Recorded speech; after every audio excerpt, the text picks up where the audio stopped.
Right at 2:30. So I want to welcome everyone. Thank you for joining us for today's webinar speaker series provided by the PA Care Partnership in association with SAMHSA, the Office of Mental Health and Substance Abuse Services. Information will be available at the end of today's presentation for those seeking. It is now my pleasure to welcome Dr. Bertice Berry, who is a sociologist, best-selling author and mother of five. She has been telling stories every day, usually twice a day, live on Facebook since the initial COVID lockdown. Her stories are filled with love, grace, and humor, and she is here to share a bit of that with us today. I'll now pass it over to Dr. Berry. Jamal, thank you so much. This was a really unique way of starting, just having that conversation about subs and family and everything. It was really beautiful and a lot of fun. And I hope everyone who's coming in wasn't caught off guard and thought, what kind of presentation is this going to be? And are we really getting CEUs from from the sub maker? So I am Bertice Berry. Only my children call me Dr. Berry. It's a requirement. I'm a mom, I'm a sociologist, I'm an author, lecturer. But I found a new way of communicating. It's not a new way of communicating. I've communicated this way, but never with this much intention, never intentionally doing it this way. And as you heard during the pandemic, I started telling stories, and it came out of two questions that I asked myself. About a year and 2 weeks ago, I knew that all of my work was being canceled. I lecture and work with large corporations and organizations all over the world. And so I'm usually on a plane 4 or 5 times a week. And suddenly everything was canceled, everything was gone, everything had gone away. And I intentionally chose to look outside of myself, to not ask what I was going to do, but what I was going to do for others. And so I asked myself, what do I know incredibly well? What do I know in my sleep? What do I wake up knowing? What do I know so well that I don't have to stop and research it? What do I just know how to do? Sometimes that answer is not about the job that you have, the job title. It's about the skills, the abilities, the things that you can offer. Nancy heard that I had a new granddaughter coming, and she sent a beautiful shell scalloped, beautiful knitted, crocheted something. I don't know how to do any of those things, but it is the most beautiful blanket for a newborn. What do you know? What can you do? And sometimes we go to the things that we used to do. And as my mother would say, used to and died, and used to had died. And so I had to figure out a new way of existing. I knew that I knew how to inspire hope. And I knew I had a lot of friends who were feeling rather hopeless. I knew how to sew. I learned to sew 3 years ago after suffering a head injury, and it was absolutely debilitating. I couldn't drive, I couldn't read, and I love to read. I couldn't stand the sound of someone writing on a piece of paper. I had a really confused and pain-filled existence for about 2 years. And at first, I was striving to get back to where I was, get back to what I called normal. And then one day it occurred to me, what if I couldn't? And so I decided I wanted to get to better. I asked to get to something better. And then I learned to keep my heart open. And so things would come to me like, forgive this person or let that person go, let this go. And then one day something said, make a dress. And I thought that made no sense at all because I didn't know how to sew. And so I had some fabric that I just brought back from Singapore. I brought it for a friend and I realized she didn't know she was getting this fabric so I could use it. I cut it out. I didn't have a pattern. I didn't know how to use a machine. I made a dress and it was wonderful. It was perfect. I wore it the next day to church and someone said, did you lose weight? I said, no, I made my dress. And they said, well, give me a hug. And I said, no, it may fall apart. And so I started sewing. I said, I'm either going to learn to sew or I'm only going to have these 3 dresses that I made. I had at that point had made 3 dresses, and I gave away all my clothes, and I just started sewing. And I knew how to sew. And I knew a whole lot about race. My Ph.D. is in sociology. I took my comps in 6 areas, but the main area is stratification, the unequal distribution of wealth, power, and prestige in a society. I knew a lot about race. And I actually looked at my list and I crossed it off, put a line through it, and I said, no one's really going to talk about race during this pandemic. And then lo and behold, I live 40 minutes away from where Ahmaud Arbery was killed senselessly, and people started saying, can you help us understand this? Can you help us get through it? And so suddenly that thing that I thought people wouldn't want to talk about, even though I knew they needed to talk about, they desperately wanted to talk about it. And so I took the sewing skill. I had printed some fabric for some friends in Seattle at Seattle Children's Hospital. I had printed fabric with their logo on it. I was going to make scarves for folks. And instead I said I'd make a mask and they could wear them over their N95s when they came out, and people would recognize them as folks who worked at the hospital. I started doing it before they announced that there was a shortage. I was just doing it for my friends. And then another friend said, can you send me 100 of those? We can't find masks anywhere. Suddenly my sewing skills became incredibly necessary. And my daughter and my niece and I together, we have made over 20,000 masks and sent them out all over the place. So I started recording these messages on social media for 5 friends who were deeply distressed, and they said that they didn't feel like they could go on. And they said, if I can hear from you, I'll be okay. So I recorded messages. At first I would sing and dance to James Taylor, or I would have 5 ways to work from home and 5 ways to deal with stress and I quickly knew I can't come up with 5 things every day. And then I remembered we are wired for narrative. We are absolutely wired for narrative. It is the oldest form of communication and the best form of communication. When I share a story with you, your mind automatically goes to the story and the point of connection. And so I began to share stories. And then a 6th person contacted me. Her daughter was sharing these stories with her through FaceTime. She was on a ventilator in the hospital and near death from COVID. And so her daughter was sharing these with her. She would talk to her and then she would just play the stories. And when she came off the ventilator, she called me through Messenger. And she said in a very, very weak voice, you have to continue. Your voice is what I heard and it's what pulled me through. You have to continue. I thought, what? And she said, I didn't know I could go on, but every day you said, we're going to get through this. And I love you. And I heard your voice and I knew I could get through it. Well, after that call, she went back on the ventilator and she was in the hospital for a total of 72 days. And then the second call I got from her was when she was being released. And she said she just heard my voice and it encouraged her to continue. So these stories have opened up all kinds of things. I ended up sharing them with these few people. And suddenly I was hearing from people from all over the world. They were going everywhere. And hundreds of thousands of people, and some days millions of folks, are hearing these stories. And it was shocking to me. It was amazing to me. It was incredible to me. I started a story group where people could share the stories that came as the result of my stories. And in this group, thousands of people are sharing story every day. And they are finding connection through these stories. They are finding forgiveness. They are finding hope. They are finding love. They're finding their voice again.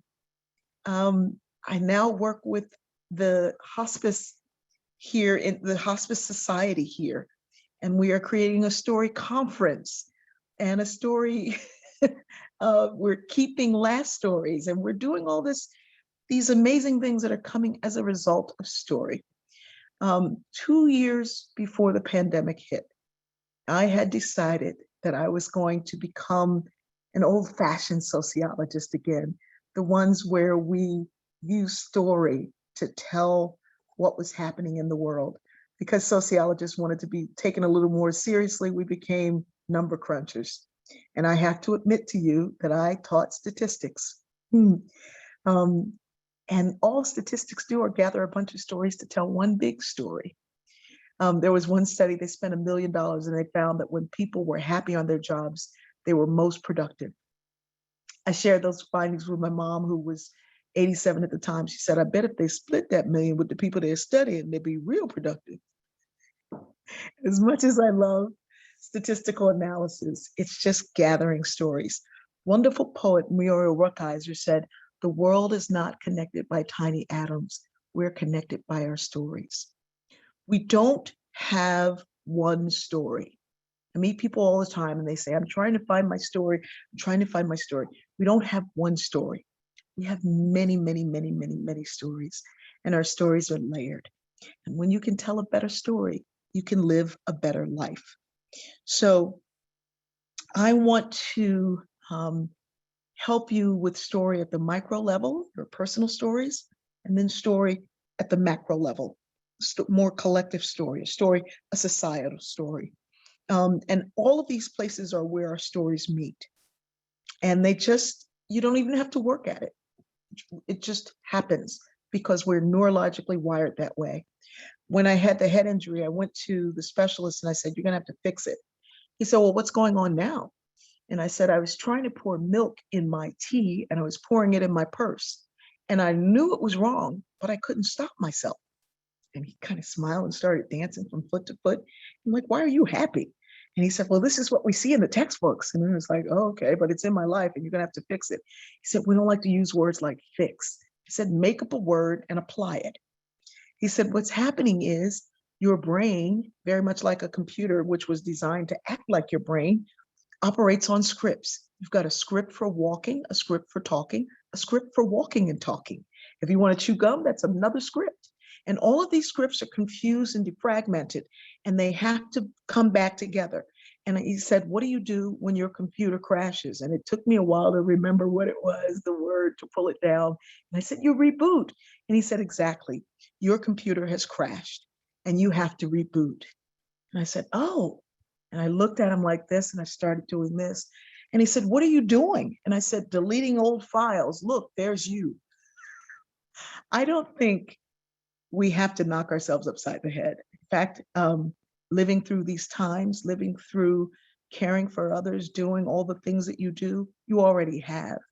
But we do have to delete a lot of old files, files about the way we've believed our own self, our own narrative, files about the possibilities that we think can happen in society, and files about the usefulness and hope that we can have in the world.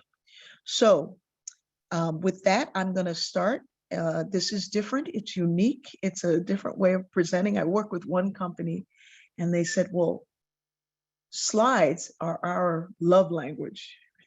And I looked at them and said, no one ever. Said no one ever. We're not going to be using slides.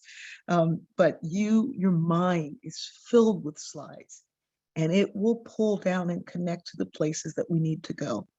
But first, I need to ask you to clean your filter. Every life has a filter.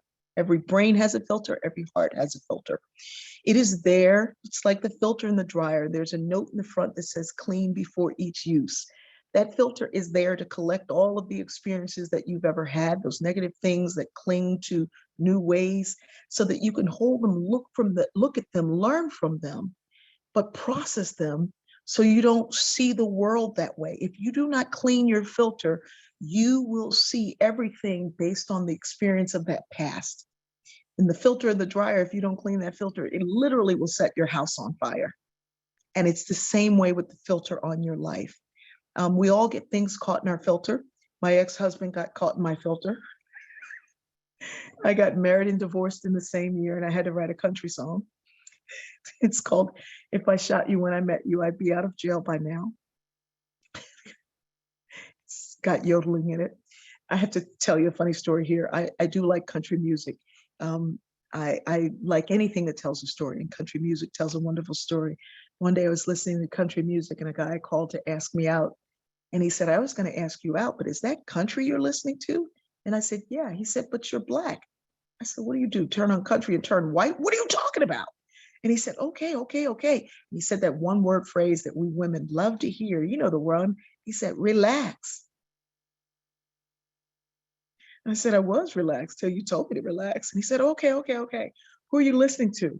And I said, Katie Lang. He said, wait, isn't she a lesbian? I said, and a Canadian. He said, are you a lesbian? I said, are you the alternative? My mother said, you can be dumb by yourself. There's no need to join up with stupid.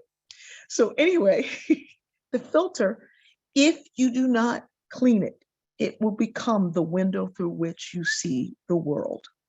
So the best way I find for cleaning a filter is something that happens in your life every day. Many of you multiple times a day, but you don't pay any attention to it because you all suffer from a disease called, that's just my job. Every day, somebody tells you thank you for something you've done for them.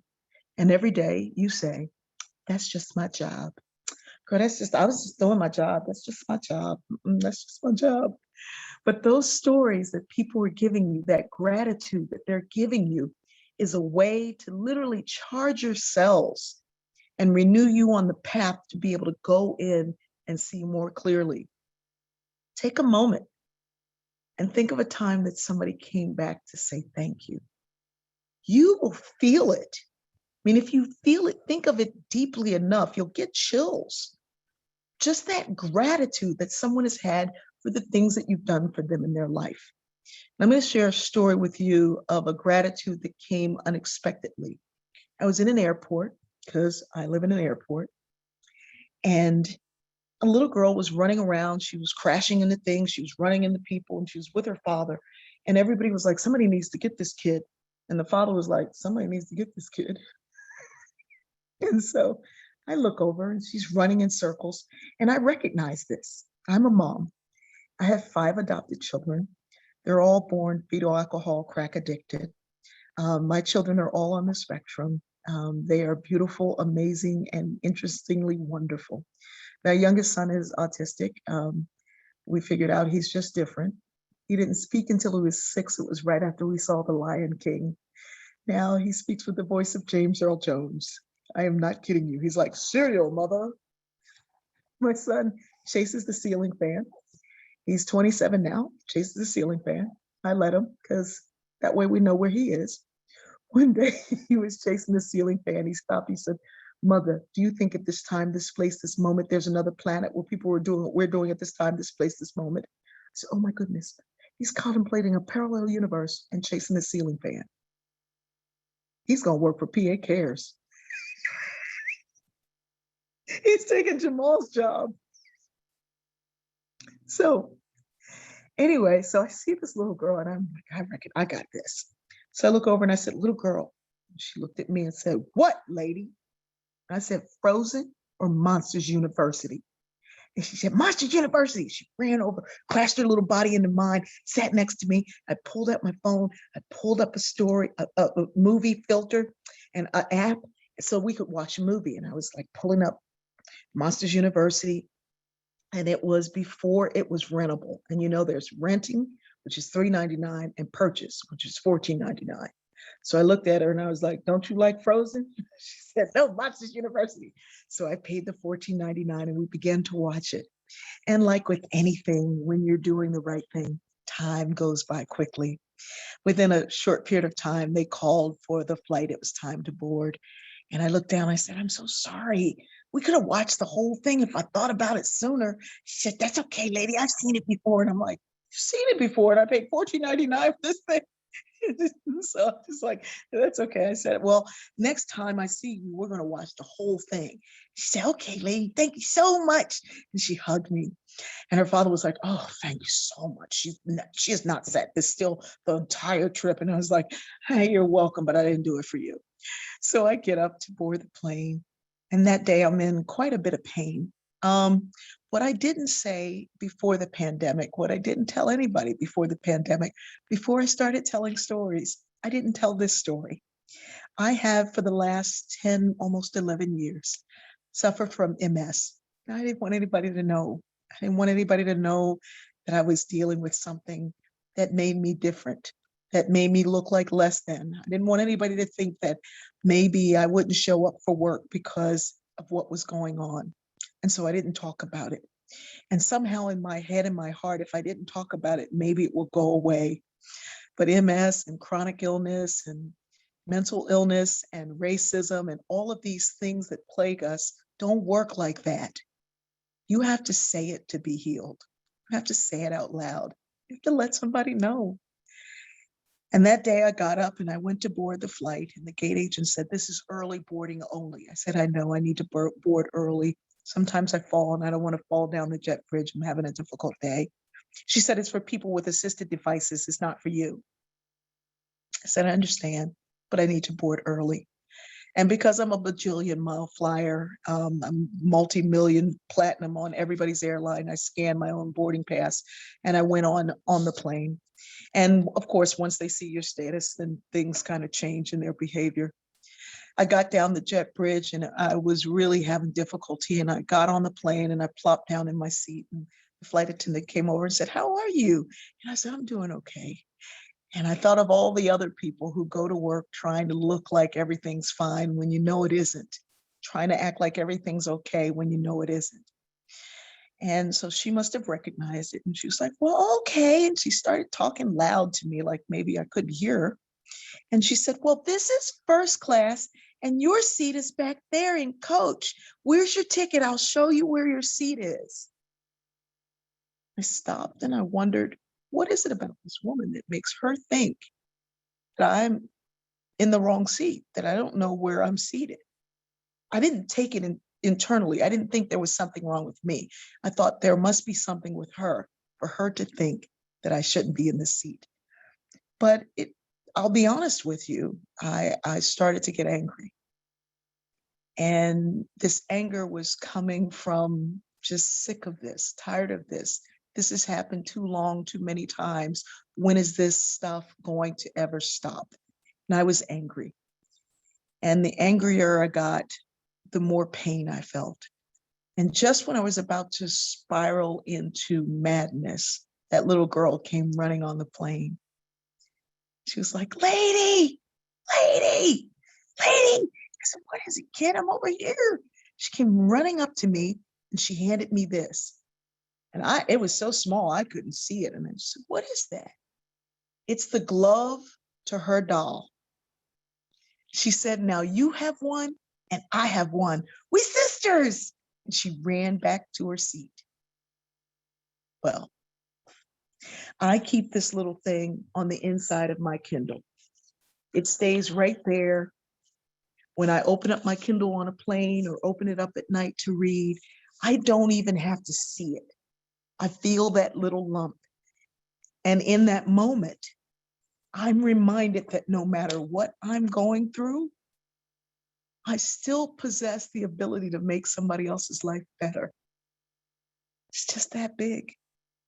It doesn't take a lot. I possess the ability to change somebody's life. You have to store up and remember your stories of gratitude. The gratitude that someone has for you.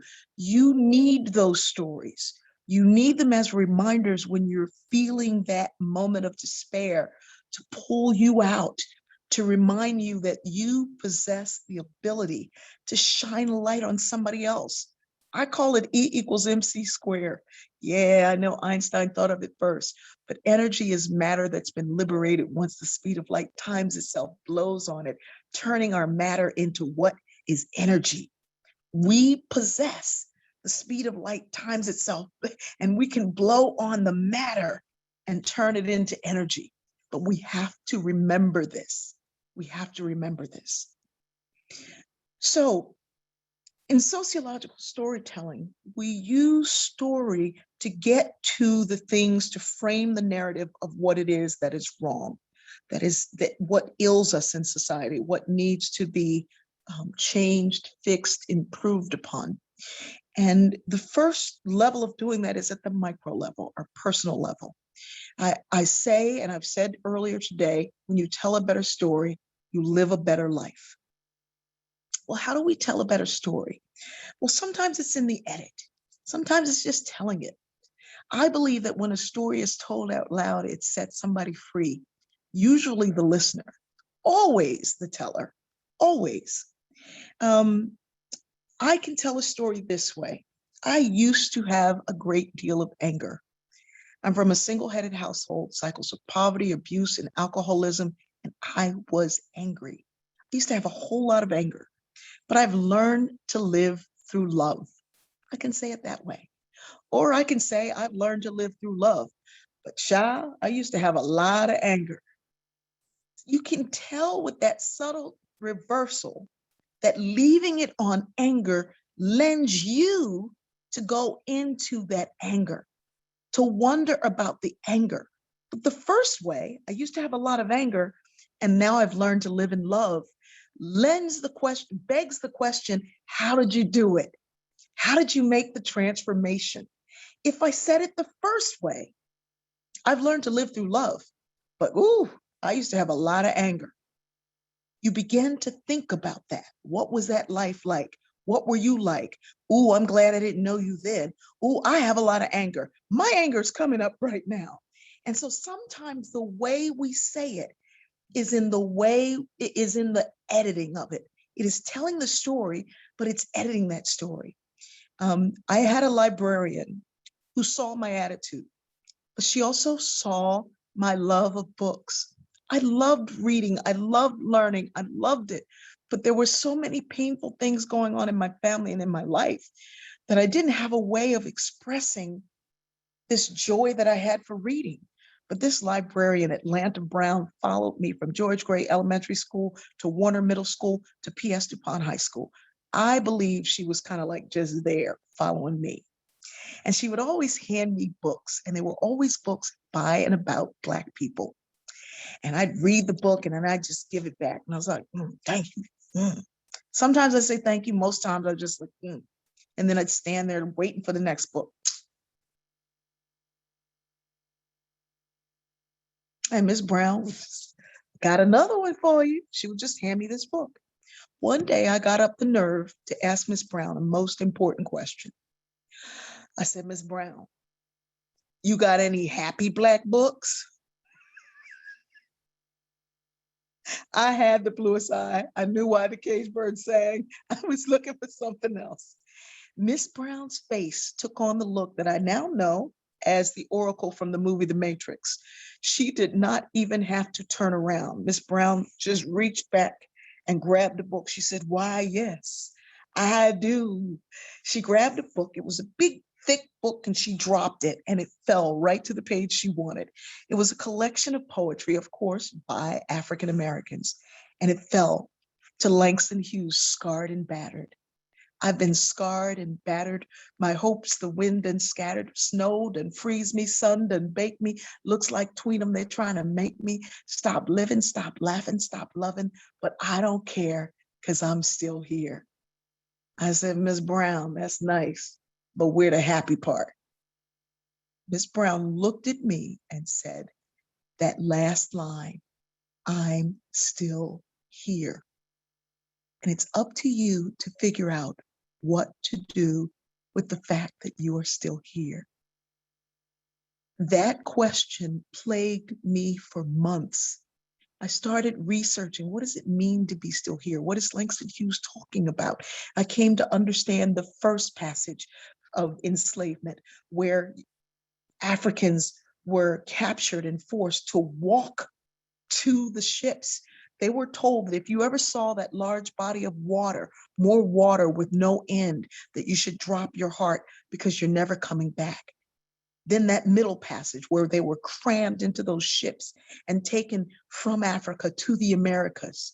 And then that final passage when they landed in the Americas, and it wasn't just done there. If you landed in New York, if you landed in Delaware, and we have a saying in Delaware, first to get them, last to let them go. If you landed there and was sold there, but you were enslaved to Alabama, you walked the rest of the way. So that final passage, and somehow someone lived through all of that, to have a child to live through that, to make it to emancipation, to live through that, to make it through Jim Crow, to make it through the civil rights era, to make it through to me being here, that I'm still here. And if all of that happened and I'm still here, then it is really incumbent upon me to do something with this gift called life. Wow. Suddenly, my heart opened and my mind opened, and this anger that plagued me, I had a choice now. I had a choice to continue down this path of nothing's ever going to be good enough. Or if they made it through all of that and I'm still here, then there's some reason that my ancestors survived for me to keep on living.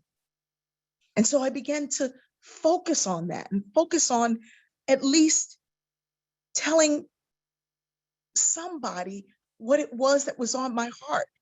But I couldn't say it out loud. I had this desire to go to this place called college, and nobody in my family had ever been. I don't mean no one in my immediate family. I mean no one in my entire family had ever been to college. And I couldn't state it out loud, but I had this amazing teacher who was in what I call in purpose. My teacher, Karen Denton, read my homework and she gave it back and it said A-. I said, what's this? She said, it's A-. It would have been an A+, but you balled it up and threw it at me. And I had. She said, you are a good writer and you should go to college. There's an Arabic proverb that says, when a person seeks their purpose, the universe conspires to make it so. Even though I couldn't say it out loud, my heart's desire was being heard, because at least I was trying to do the work. Yeah, I was still balling it up and throwing it at teachers, but at least there was one who heard my voice. She got me on track to go to college. She helped me, took me to a counselor who filled out applications with me. And all the schools that I applied to were schools that my friends were going to, because I didn't know where to go. This counselor, who's in purpose is not your job, it is your calling. Even in spite of the circumstances around you, people in purpose stay in purpose. It is necessary. It is the thing that we have to do. So she says, I know a school that would be even better for her. So she takes all the information from the other applications and puts it to this application to Jacksonville University, the only school that accepted me. They called and said, we've decided to accept you, but you don't have enough money to go here. How do you think you can pay? And I was thinking, I didn't apply, but I didn't say that because I was not the polished woman you see before you today. No. I said, if you want me at that school, you better find me some money.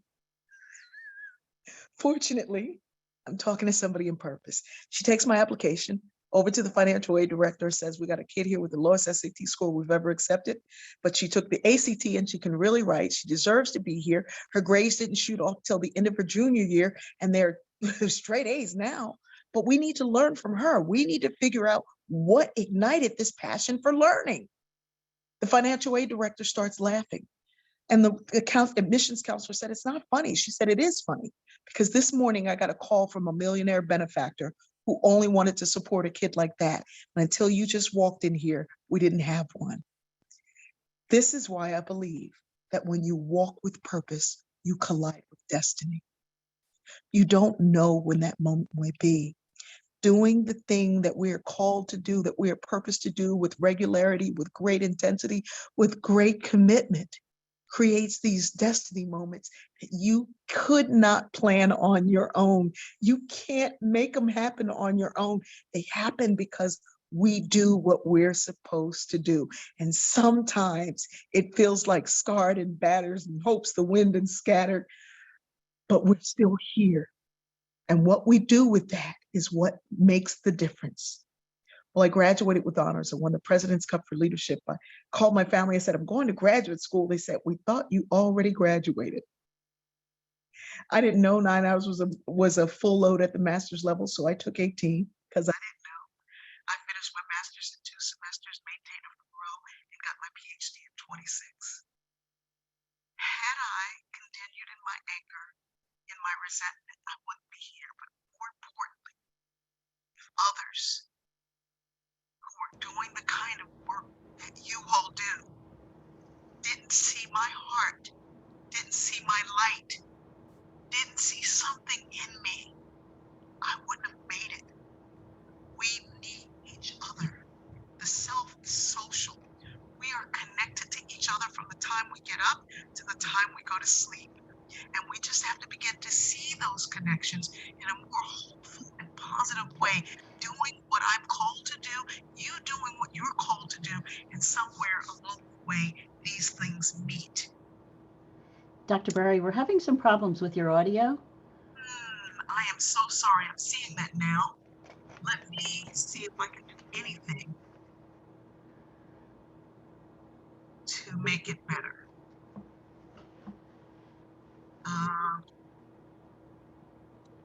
How is it now? It's better. Is it getting better? It's getting better. It's not where it was, but it's definitely better. It's like something went loose. No, nothing went loose. I have shut everything down. It was fine until a minute ago.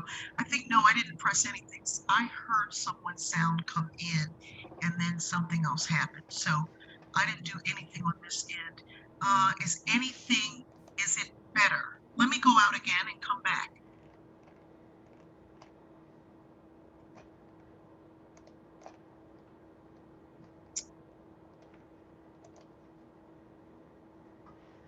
How is that now?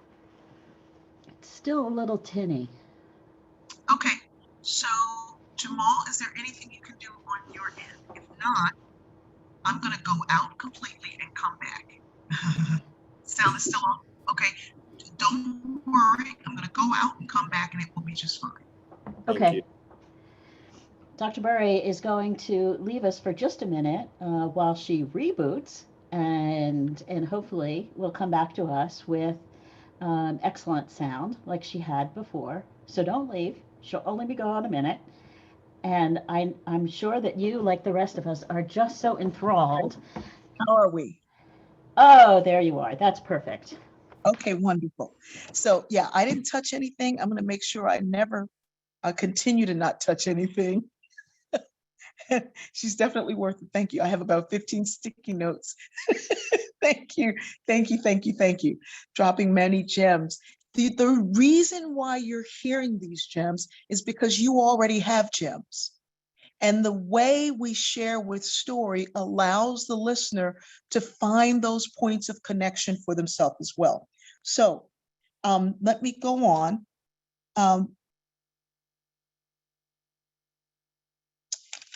We are telling stories. I'm going to give you an example so that you understand what I'm saying. Sometimes we're telling stories, we're looking for stories at the micro level, when really we need to be telling that story at a macro level. And I'm going to talk about race a moment here. We keep spending energy looking for the racist. You're a racist, or that was racist, or you're racist, instead of looking at the systemic nature of racism in our society. If we all live in this society and racism is impacting all of us, then it is incumbent upon all of us to do something to dismantle the racism in the system, so that where I live, wherever I am, the areas that I work in, what I do, I need to first dismantle it in my own head, in my own heart, and then work in the agencies of socialization that I live in. Rather than pointing a finger at somebody over there, what you did, this over here, that over there, doing it that way, seeing it that way, changes that narrative. I'll give you another example. The way we do diversity training and talk about diversity is always like, I'm going to do diversity as a favor to you people. Diversity is my favor to you people. Diversity is really not about kumbaya, can't we all get along? Diversity is about critical thinking. It's about doing the negation of the negation of the negation of the negation until you can get to the best of all possible worlds. You can't get to the best of all possible worlds with one thought. You can't think critically with one thought. Or as my mother would say, inbreeding does not give birth to genius. So the more you experience, the more you evolve. Now, diversity is not about me doing something for you over there. It's about me doing something for me in here. The more diverse my thinking, the better I am for society. So diversity is this thing that we all need, not something that you're doing for those folks over there. It's a shift in the way we see it, but it is critical in the way we express this and see the world and live in the world. My children one day were in a car with a friend, and somebody cut her off, and she blew her horn, and she said a racist phrase. And my kids were like, "What is that?" They had never heard the term. And she said, "Well, it's a term we have for white people. You never heard that?" And they said, "No, we never heard that." And so she said, "Oh." And she said she felt ashamed. She felt ashamed because the kids were like, "What are you talking about?" And so she said, instead of moving out of her shame, she built a defensive wall around it. And she said, oh, that's right. I forget y'all grew up in the diversity house. Well, what do you call white people? And she said, all of my children in unison said to her, people. And she said, whoa. She said, now I really felt ashamed, but I knew rather than stay in that shame, I had to move out of that into something else, or I would find ways to point a finger at them instead of seeing myself as the problem. And so we have these ways of sharing our story, of sharing our narrative, of using what we learn as truth. But a lot of it is we're afraid to. We're afraid of how we'll be approached, or of what other people will think, of what they will know, of how they will say it, of how they will respond to us. But that's the other cure, that the more we share, the closer we get. When we share these stories, we begin to laugh together and love together. And there are some stories that I can only tell in my house. And there are some stories that I can tell in a group like this. But the more we share this way, we begin to connect. Brains that fire together, wire together. Stories that fire together, wire together. We are wired for this. So, there are some, let me just tell this one other story. Sometimes our fear is keeping us from sharing this way. I was holding my granddaughter, and there's a man at my church who tells a joke. Every Sunday, he's got a joke for me.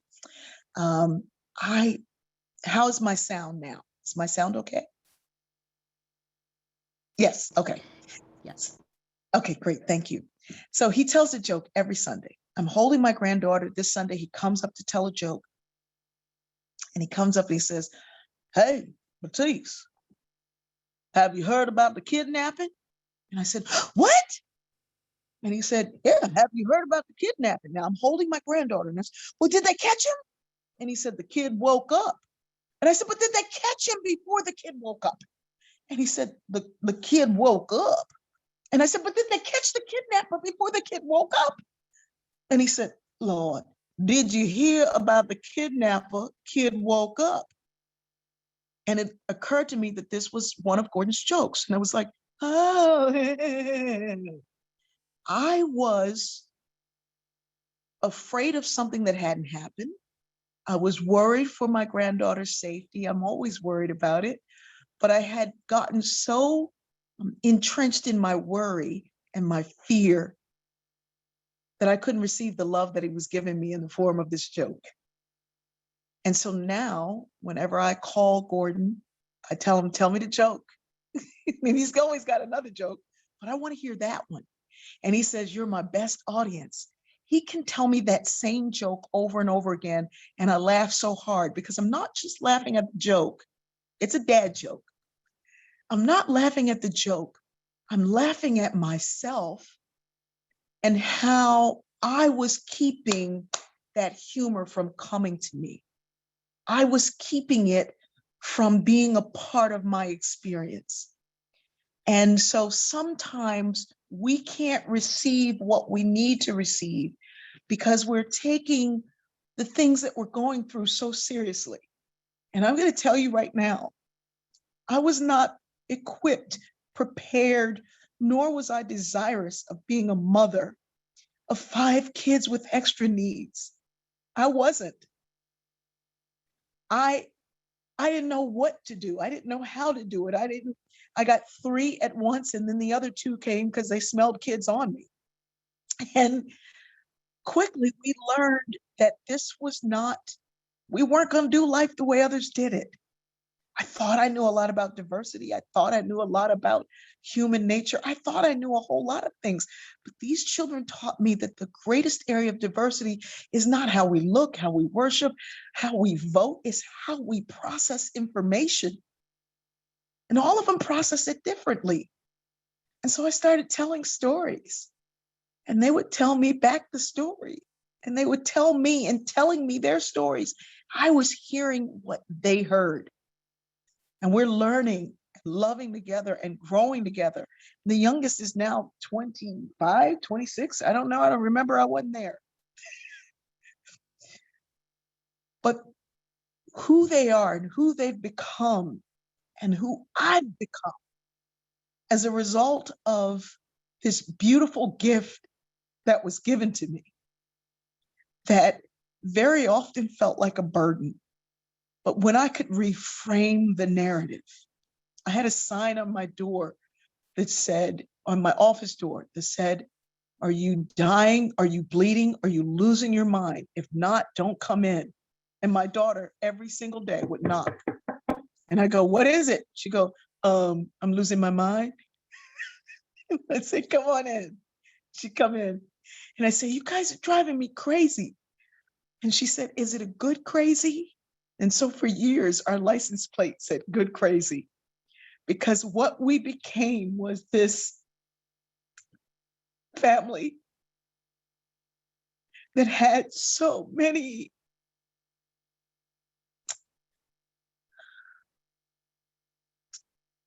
things that no one would call beautiful.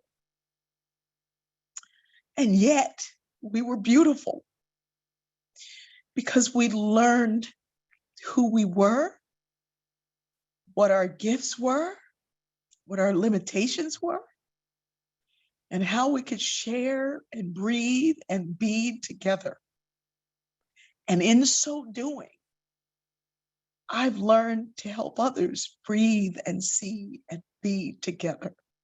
I'm no longer so clinical or so rigid or so determined that this is the way to do it. I've learned to open my heart, my head, and my eyes to hear a story, to hear behind what I'm thinking about the story into what's actually being given.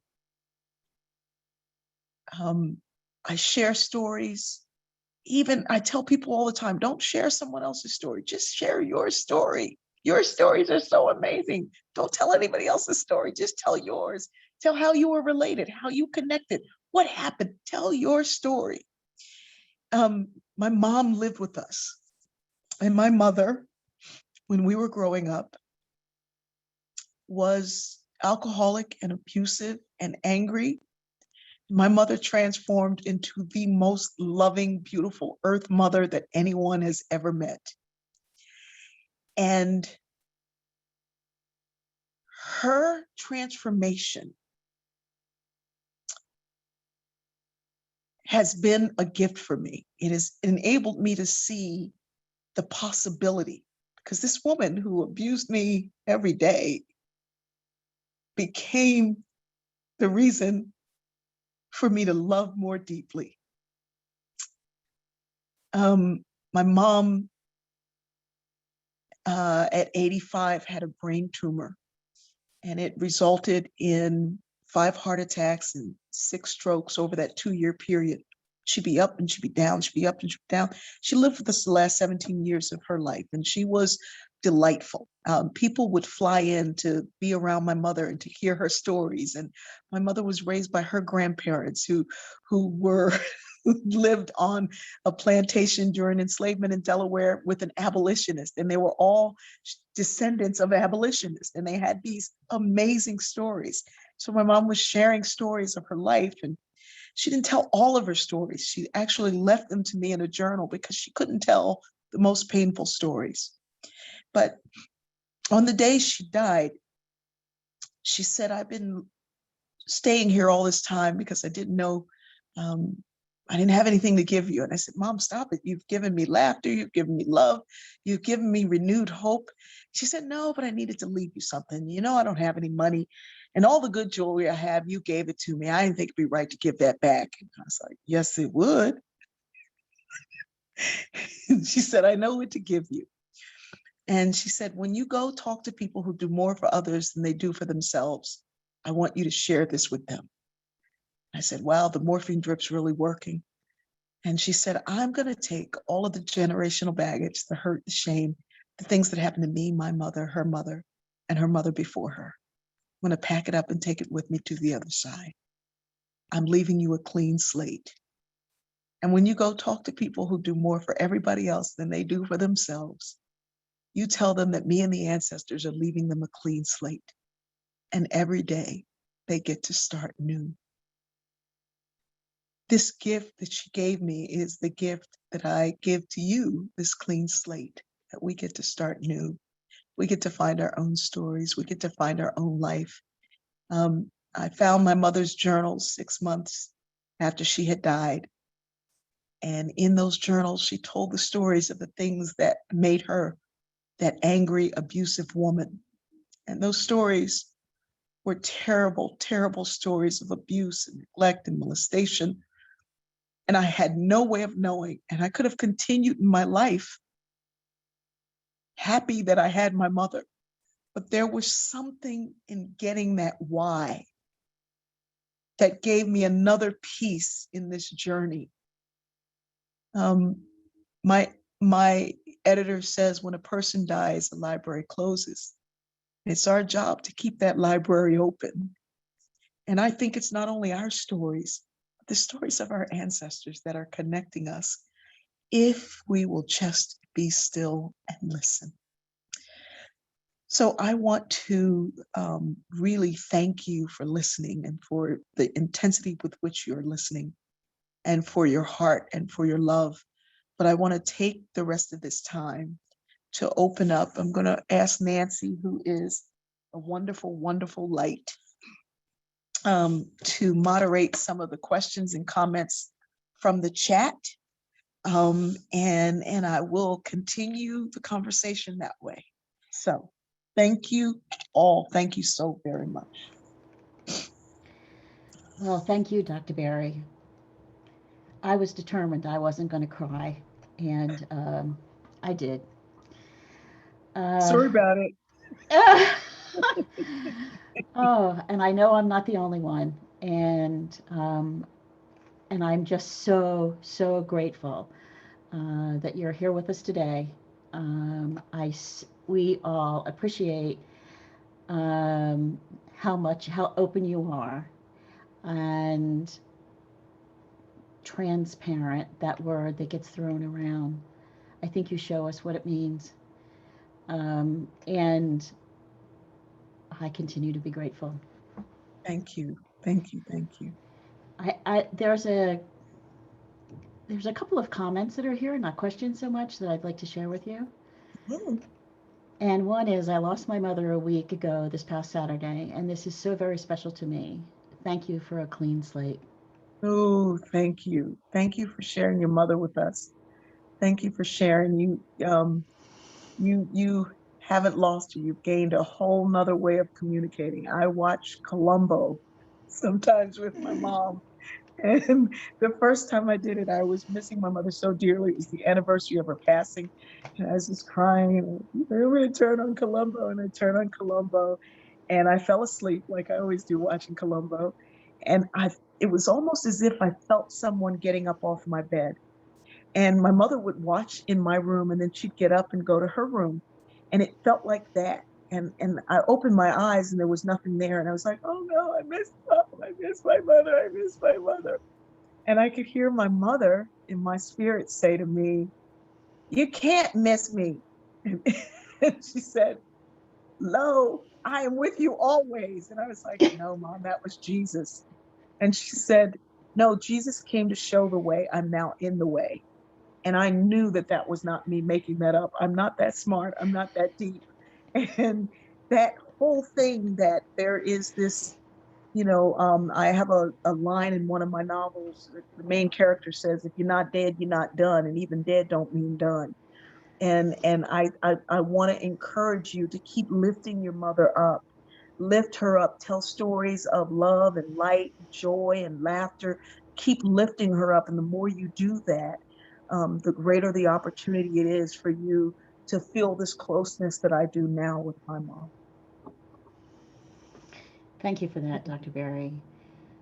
One of the things that I'm thinking about is we have people with us today who are social workers, who are foster families. And of course, I'm familiar with your stories about your family, and I'm forever fascinated by what you have to share with us. And I hear so much about some of what you talk about from the negative side, about how difficult it is, what a problem it is. And I hear you telling those same stories, and you tell them with such love and joy and fascination. And so, could you talk to some of the people out there who are struggling, maybe? Yeah, it is. That's a wonderful, wonderful question. Thank you so much. It is a struggle. I don't deny the reality of what we call Jabrilism. My son Jabril, it's like, ooh, things are quiet. Is something about to happen. And I don't deny the reality of it, but I also have learned to not measure my life against the lives of those that I consider quote unquote normal. And too often, I remember once one of my children, um, she had started at this new school. She'd just, been there for a year. And the teacher came, during the review, and she was crying. And she said, she's supposed to be on a 7th grade reading level. And she's only on a 3rd grade reading level. And I don't know what we're going to do to get her to a 7th grade reading level. And I said, really? Stop it. Stop crying. And she said, well, why aren't you upset? And I said, because when she came to me a year ago, she couldn't read at all. And in 1 year, she's gone up 3 grade levels. That's progress. We don't measure ourselves against others. We measure ourselves against us. And when my daughter has one of her bouts of depression, she comes out of it and she says, I'm so sorry, Mom. I just keep bringing you down with all of this. And I said, no, no, no, no. Let's look at the calendar. The last time you had one of these was 4 months ago, and used to have these every 4 days. So it gives us so much more hope when we look at it that way. We don't look at, well, this family doesn't seem to be dealing with that, because you don't really know what's going on in that house. We look at it as we're getting better. And as long as there's breath, there's hope. And you have to remain hopeful, even in the midst. I can't, my son was arrested 2 nights in a row for walking down the street at night. Now, I must tell you, he was dressed as a ninja.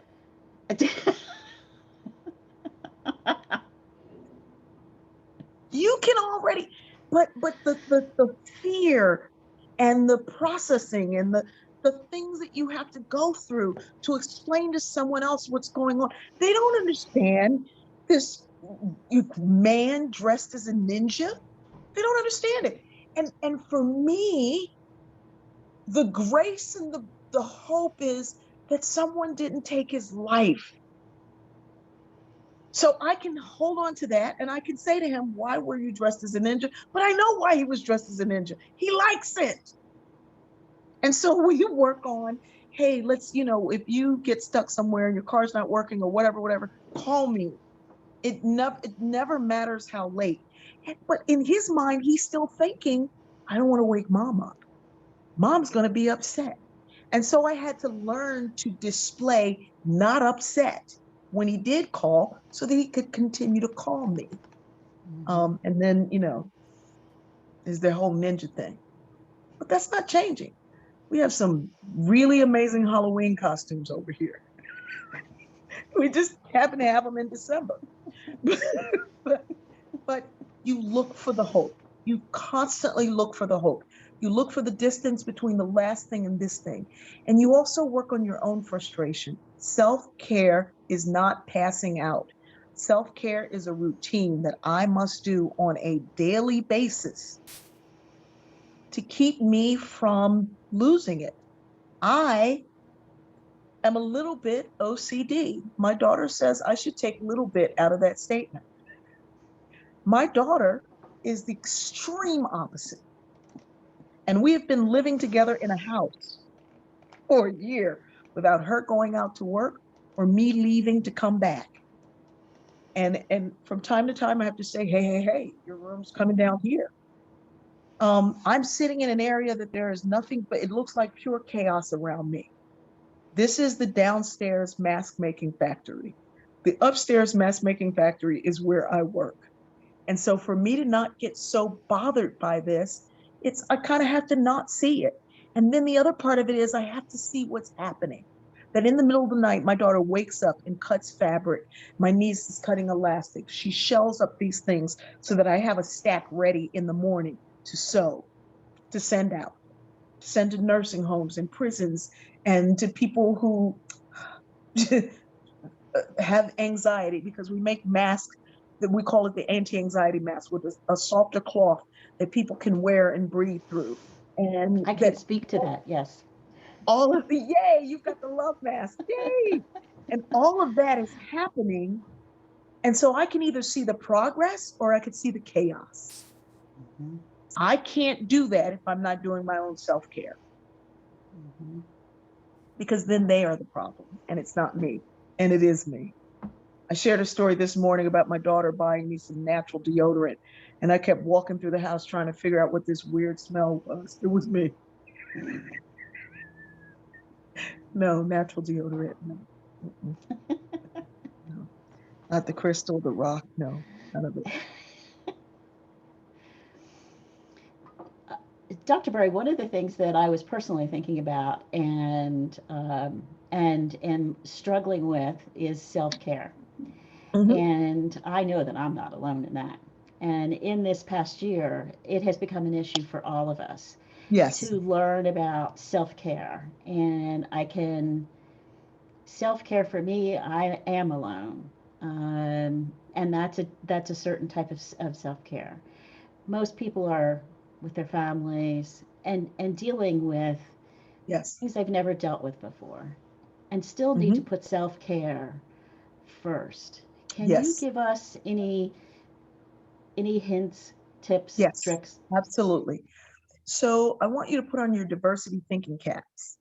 And I need diversity for every solution that I'm going to get. Because again, the more diverse the environment, the more creative, productive, intelligent are the things, inventive are the things that are coming from it, right? So in the morning, I pull from all kinds of things. And my wellness routine looks incredibly different from most people's because it's mine. People will, oh, well, you should do this, or you should do that, or you should do this, or you should do that. No. Pull from different areas of your life, things that you know, things that you've learned, things that work for you, and pull them all together to make them work. So in the morning, I get up very early because I'm very much a morning person. So I get up. The first thing I do, I walk around the bed and I make it. And that is a prayer of gratitude for me. Making my bed in the morning is a gratitude thing. My mother used to do it. She'd say, when your feet hit the floor, make the bed. It tells God, thank you for the fact that you have a bed. Truly, she was just trying to get us to make our beds. Some people are not bed making people. That's okay. You don't have to make your bed, because some people say, when I come home, I'll get back in it anyway. You don't have to make a bed. what I do. I'm pulling from my mother's wisdom and my mother's love and that practice of gratitude. But also for me with MS, will I be able to roll over this morning? Will I be able to get up? And when I can, walking around that bed and reaching across it to make it is another part of that gratitude. I'm saying thank you the entire time. I move from there. I have very severe asthma. So I need to do a medicated breathing treatment every morning, particularly this time of year.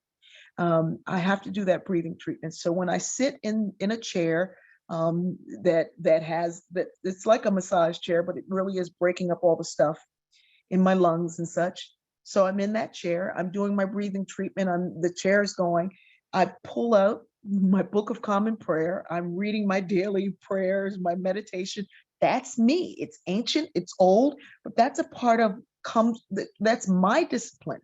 That's my faith. You don't have to do what my faith is. Even if you're atheist, you've got things that you do that you need to pull together in your wellness routine. When I'm finished with that, I get up. I've done all of that. That's 15 to 17 minutes. I get up, I do some stretching and toning routine that I created for my own self. I do that stretching and toning routine. I end on the floor. And when I'm done with the part that I've got to do on the floor, working on my core, I'm already down there. I meditate. I have a period of time when I meditate. Prayer is talking to God. Meditation is listening. So I stay down there and I meditate and I listen. And sometimes things come in my mind and I say, what did you come for? What are you here for? What do I need to know? Why am I concerned with you? And I have that conversation. But at this point, by the time I get into the shower, I'm already singing. That's my morning routine. I have another routine in the evening. But I find that being consistent that way is getting me to the destination that I need to get to. And then after I've showered, I've gotten dressed, I've got to climb my stairs to go and tell a story. And climbing those stairs, some days it takes me longer to climb the stairs than it does to tell a story. But every time I do it, every single time I do it, I know that there are some things in me that are being worked out. When I first started, it was 1 foot, 1 foot. Now it's 1 foot after the other. And every single day I'm getting better because I have a routine of wellness in the morning and a routine of wellness in the evening. And it is never going to be as cookie cutter as we think. Throughout the day, I'm connecting with people. Sometimes I only connect this way. For the most part, I'm an introvert who's forced to be an extrovert. I have learned to talk to people, but I probably spend most of my day in silence, reading and learning and doing, this kind of work. So you have to figure out who you are to figure out what works for you. And when you create these combinations of things and you start doing it with great consistency, you will find an amazing thing. You'll see yourself differently. You'll see yourself happier.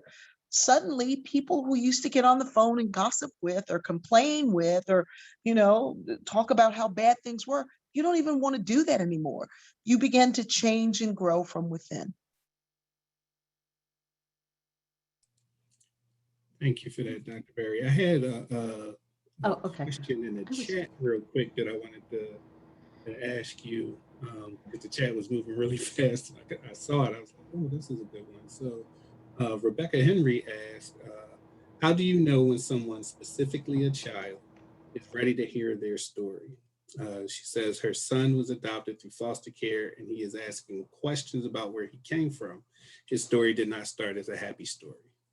Okay, so it did start as a happy story for you when he got to you and started there, started at that point.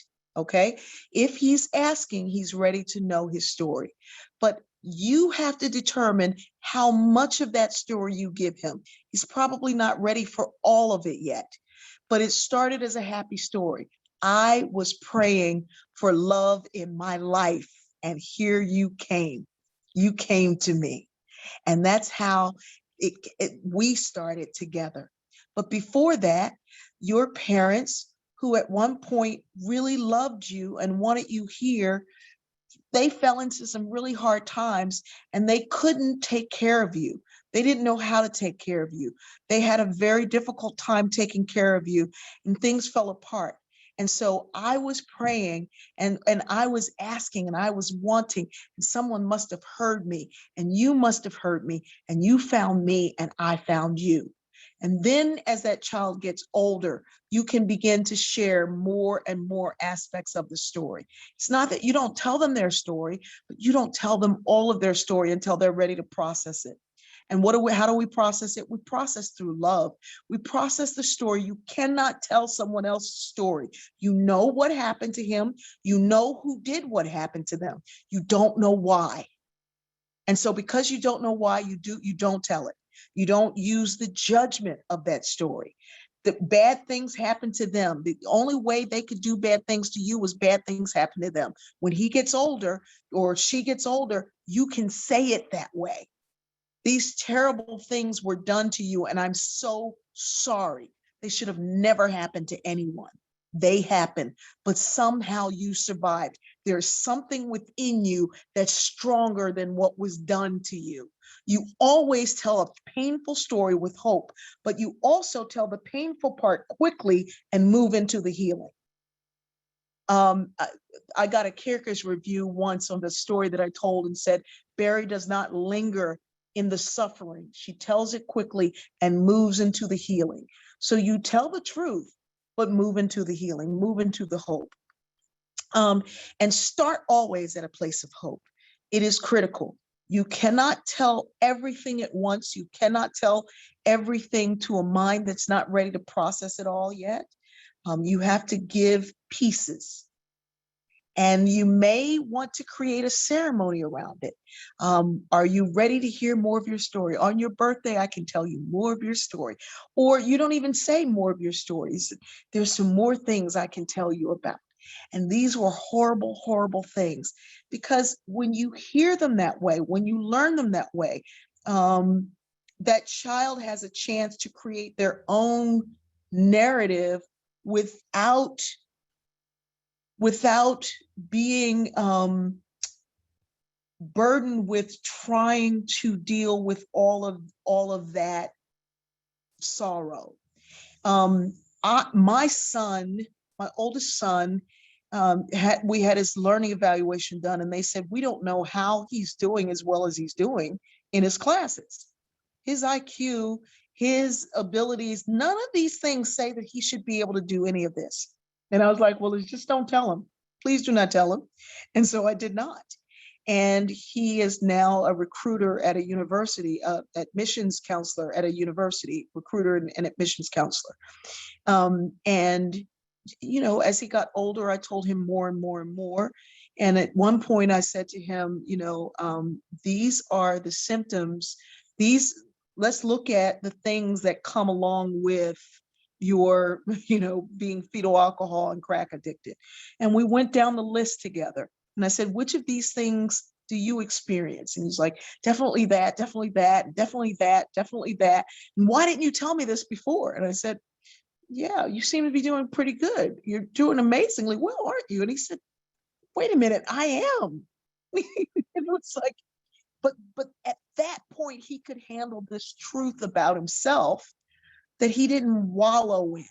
You don't want to put something on a child to the point where that's all they think of themselves. And we don't know how they'll process it.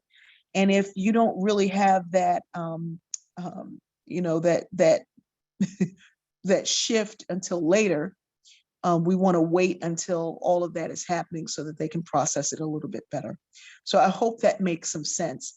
Tell the story, tell it from a place of hope, tell it from the beginning, which is joyful, we found each other, and then tell what they can handle and tell it without judgment. That was beautiful. Thank you. Thank you.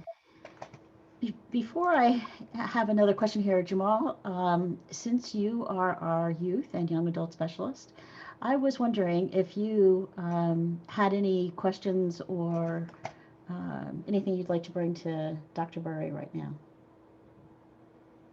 Jamal's in charge of every youth in the entire state. Apparently, that's Of so Pennsylvania. And that's a lot. It's a lot. I can't think of anything at the moment. I've been looking at the chat and some of the Q&A, and so many really good questions there that I haven't really had time to think of any of my own. But Jamal, I know that you could say something to Dr. Berry right now about what has been most helpful. Well, no, Well, let me ask you a question. Go ahead. I'm sorry, Jamal. Go ahead. No, you asked the question. No, Go no, ahead. no. You go ahead. No, you go ahead.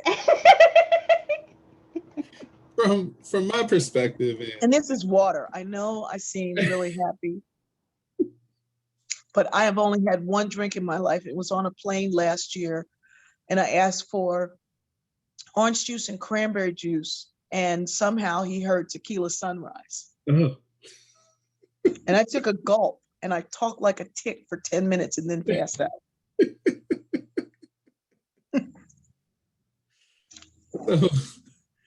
so, from my perspective, I think everything that Dr. Berry has been talking about is very useful. I mean, even just thinking about how we address each other, and even just answering that last question, and how you tell a story, Yeah. and start from that place of hope and happiness, because everything isn't bad. It's like I just, she was talking, and I was kind of thinking back to all of the stories that I've heard in my life, essentially, and it's like, oh my God, and it frames the way that you think about people and situations.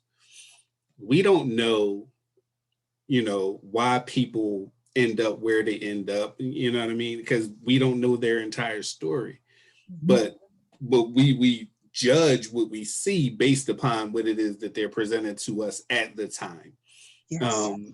I try very hard not to do that in my life now, but I know a lot better, and it's because I've been to school, and I've done a lot of training and listened to people like Dr. Berry who say these are the way that you start to gain all of these different perspectives on how we interact. And I think, a lot of what we suffer in this world could be cured with interaction.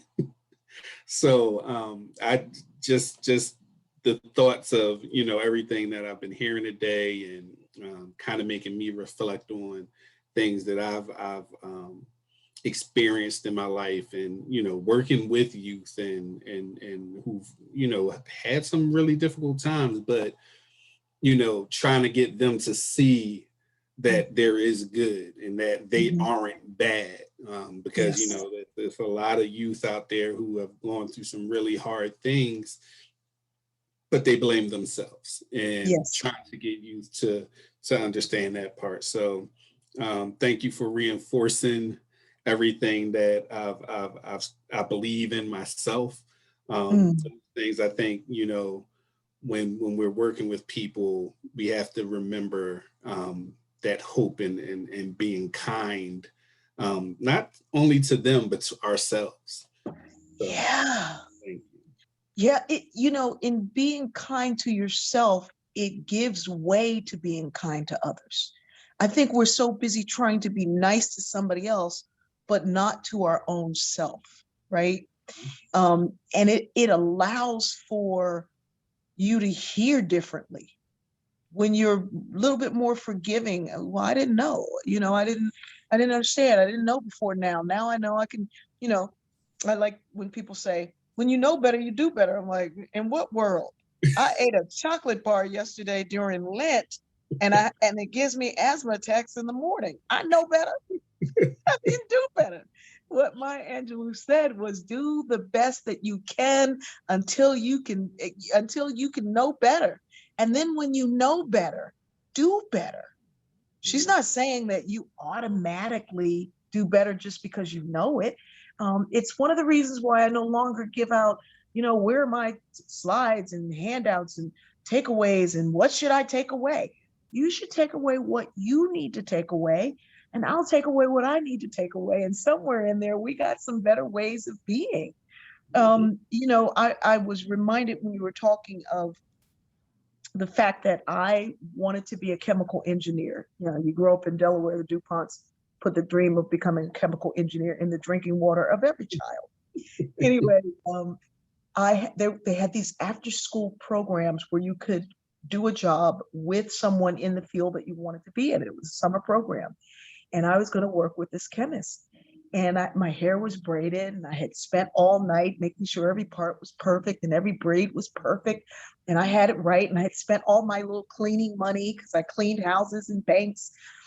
I spent all my cleaning money on a new linen top and a skirt. And I was so excited about working with this chemical engineer.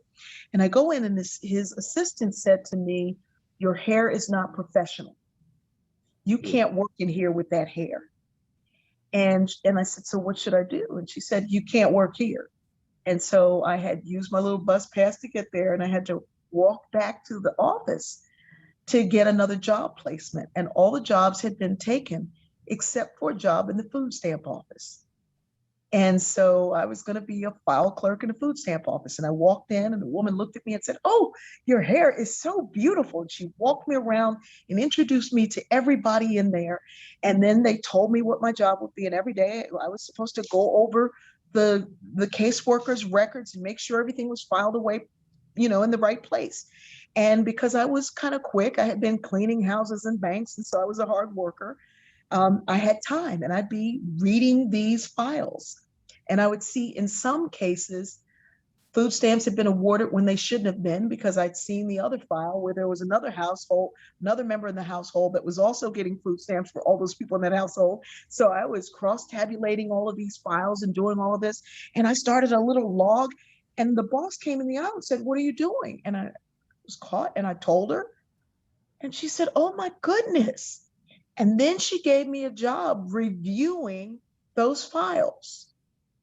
And she was another one of those people that said, "You should go to college." And at that time, somebody saying it out loud, but recognizing this thing in me as a researcher, so now I'm like, I don't want to be a chemical engineer anymore. What do you all do? And she's like, "I'm a social worker." Then I want to be a social worker. And then I go into social work, and then I decide I want sociology. But it came out of this really bad treatment of me not getting what I was supposed to get. And it could have turned into, nothing ever works for me. Everything always goes bad. Life is never going to be good for me. But instead, there was this person there who, the irony of this story is the woman who told me my hair wasn't professional was a Black woman. The woman who told me my story was wonderful was a white woman. So it was, again, one of these seeds of saying, don't just make assumptions based on what you see and what you hear. Look for the truth along the way. It was another one of those things that opened my heart early on to seeing a little bit differently. We all get those clues and cues, but the framing of society puts us and pulls us in one camp or the other camp, and it keeps us divided. But Jamal, you're absolutely right. Listening to story, even my stories, opens up your stories, and you find those points of connection, and you can quickly go to your own solutions and begin to live a better life. So thank you, thank you, thank you. Thank you, Jamal. We're getting towards the end. And so what I'm going to do is I'm going to make one announcement. We've had so many people say, "How can we follow Dr. Berry?" And I've put Facebook, in the chat. So I'll say it again. I'm also on the Insta for you young people. Oh, yes, that's true. The young and people then can't closed forget them. caption is on YouTube in closed caption. And then I share in LinkedIn, but I will tell you, I don't share every story in LinkedIn because those are professional connections. And sometimes my stories are not that professional. So all you have to do is search for Dr. Bertice, Bertice, Berry, and you'll find her all over social media. Yeah, and it's the same on Instagram as well. Yeah. Yeah. And there are many people that want to be sure that you hear how much gratitude we have for what you've told us today and for just being with us and how much you've touched us. And I have one last question, and it should be a easy one. If you could do a quick recap for us for the people who are still looking for some Sure. supports about storytelling, Mhm. that would be great. Yeah. So to recap, when you tell a better story, you live a better life, right? But our stories are often the stories that we've told or heard over and over again, and they need to be reframed. So it's in the reframing of the story. Are you telling a story that's at the micro level, the individual level, or is it a macro story? Sometimes the stories we think are just me are more of a we story. It's a societal impacting the individual story. Sometimes when we're looking at society, it's really individual. So we have to know which way that story is actually going. We are wired for narrative. We are wired for narrative. People can find their own solutions, their own answers when we share and communicate this way. When we connect and listen, sharing story makes you a better listener, and listening to stories makes you a better storyteller. The other thing that I want you to really know and to remember is that diversity is not kumbaya, can't we all get along? It is about critical thinking. And as lofty as critical thinking is, it really is about framing your narrative. And keep your filter clean. A clean filter helps you process new information. And the best way to clean your filter is through the gratitude that someone has had for you. Sometimes we can't hear the gratitude, or we don't remember the gratitude, or we don't file away that gratitude because we suffer from that's just my job. But this is not your job. It is your calling. And when you walk with purpose, you truly, truly, truly collide with destiny. So I want to leave you with just one other little thing. There's godlike and warlike and strong like only some show.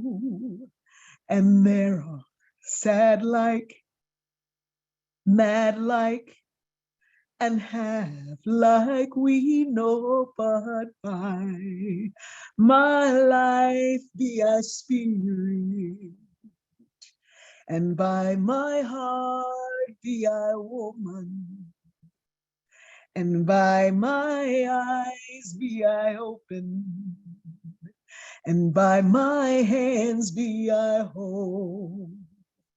Whole, you loving ones, you are the chosen ones. But I hope you tell your stories well, though you strive hard. Sometimes you fall a prey to the lies the lazy, jealous people tell. But by your life, be you spirit, and by your heart, be you human, and by your eyes, be you open, and by your word, be we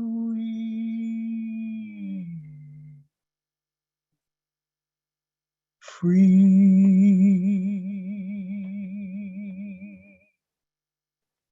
Thank you, thank you, thank you for the light that you shine on all that matters. Thank you so much.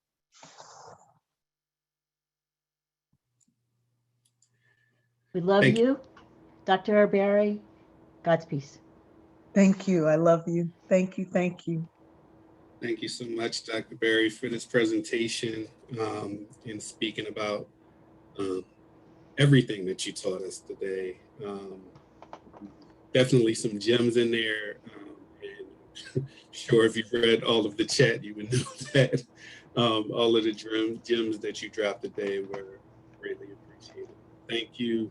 The next presentation will be April 8th, 2021, starting at 2:30 p.m., presented by Reverend Sonea Smythe on moral injury, invisible wounds, and unspoken words. We look forward to seeing you then. Thank you so much, Dr. Berry, and everyone. Thank Have a you. great rest of your week. Someone said I deserve an award. You know what that gets, an ascot. Love y'all. Thank you so much. Thank you so much. Thank you.